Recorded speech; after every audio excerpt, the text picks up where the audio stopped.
Let's now shift our attention to the other big story that we are tracking on Race to Power, and this, of course, is coming from South Korea, where a district court in South Korea has granted some major legal relief to the impeached President Yun Suk Yeol, who's been at the epicenter of a major political crisis ever since his short-lived martial law had plunged the country into chaos. In a judgment, the court has now cancelled the arrest warrant against Yoon. Announcing their decision, the court questioned the legality of the arrest warrant. The order also detailed the observations on two agencies being involved in the probe and questioned why an indictment order was passed after Yoon's initial detention period had expired.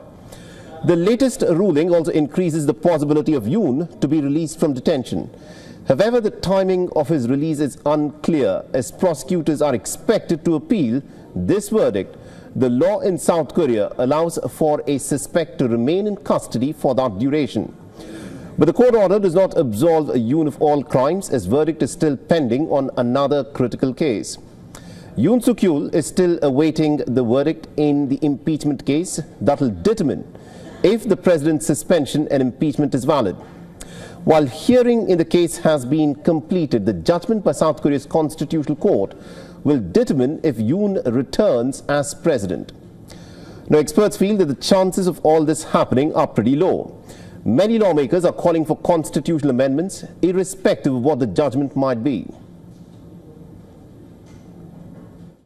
Even if Yoon Suk Yeol is returned to the presidency, that there should be constitutional reform to shorten his presidency so that there would be an election soon.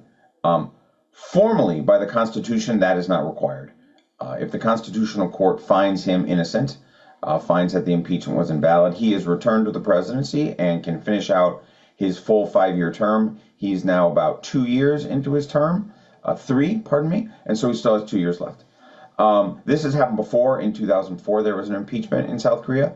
It was a very partisan experience. The Supreme Court, the Constitutional Court, found it to be too partisan and released the president, sent him back to the presidency, and he completed the term in full.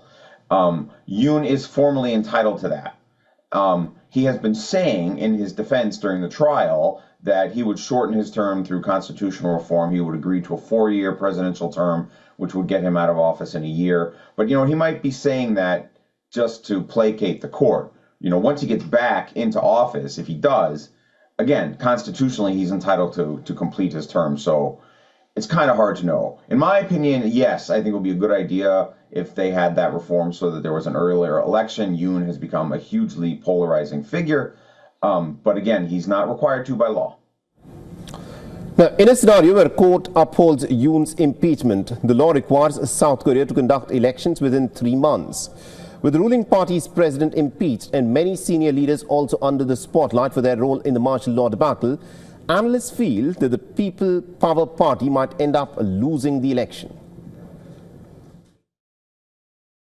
If he is removed, and I think he will, I think the chances of that are probably over 80%, again, because basically the whole world watched the coup on TV, right? I mean, it was just right out there in the open. CNN was covering it, Korean news were covering it. I mean, if you were awake, the coup was around 11 p.m. If you were awake at midnight, I mean, you could see right there on Korean television, like I said, the helicopters landing. So I think I think he's out because the footage is so obvious.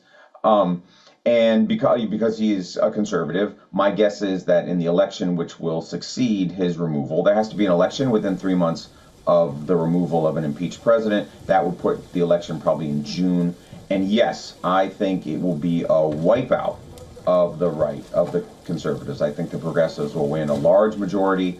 I think that's one reason why the pro-Yoon protesters on the street are fighting so hard, because they know, and they guess correctly to my mind, that they will lose an election this summer.